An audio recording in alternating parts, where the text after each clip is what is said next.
നമസ്കാരം, ഇത് filmy beach Malayalam. ബോളിവുഡിലെ ഇപ്പോഴത്തെ പ്രധാന ചർച്ചാ വിഷയം മിസ്റ്റർ പെർഫെക്റ്റ് ആമിർ ഖാന്റെ ദംഗലാണ്. ഗുസ്തിതാര മഹാവീർ സിംഗ് ഫോഗട്ടിന്റെ ജീവിതകഥ പറയുന്ന ചിത്രമാണ് ദംഗൽ. ബോളിവുഡിൽ ബോക്സ് ഓഫീസ് റെക്കോർഡുകൾ തകർത്തെറിഞ്ഞ ഈ ദംഗൽ മലയാളത്തിലെത്തിയിരുന്നെങ്കിലോ? കഴിഞ്ഞില്ല. ഇനി ഈ ദംഗലിൽ മോഹൻലാൽ നായകനായി എത്തിയിരുന്നെങ്കിലോ? മലയാളികൾക്ക് ആഘോഷിക്കാൻ ഇതിൽ പരം എന്ത് വേണം? എന്നാൽ സംഗതി സത്യമായിരുന്നു. ദംഗലിൽ ആമിർ ഖാന് പകരക്കാരനായി കണ്ടുവച്ചിരുന്നത് മോഹൻലാലിനെ തന്നെയായിരുന്നു. ചിത്രത്തിന് പിന്നിലെ മലയാളി സാന്നിധ്യവും UTV മോഷൻ പിക്ചേഴ്സിന്റെ ക്രിയേറ്റീവ് ഹെഡുമായ ദിവ്യ റാവുവാണ് ഇക്കാര്യം വെളിപ്പെടുത്തിയത്. ദംഗലിൽ അഭിനയിക്കാൻ ആമിർ ഖാൻ വിസമ്മതിച്ചിരുന്നെങ്കിൽ മോഹൻലാലിനെ സമീപിക്കാനായിരുന്നു തീരുമാനം.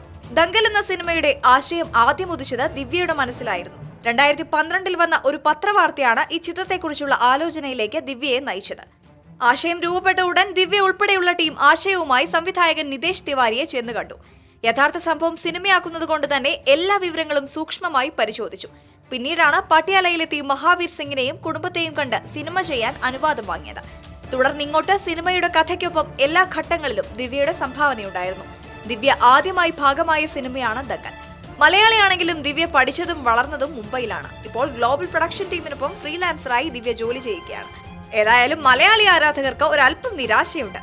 ബോളിവുഡിൽ ബോക്സ് ഓഫീസുകൾ തകർത്ത് മുന്നേറുന്ന ദംഗലിൽ ആമിർ ഖാന് പകരം ലാലേട്ടനായിരുന്നെങ്കിലോ? For latest news, like it, share it and subscribe to Filmy Beat Malayalam.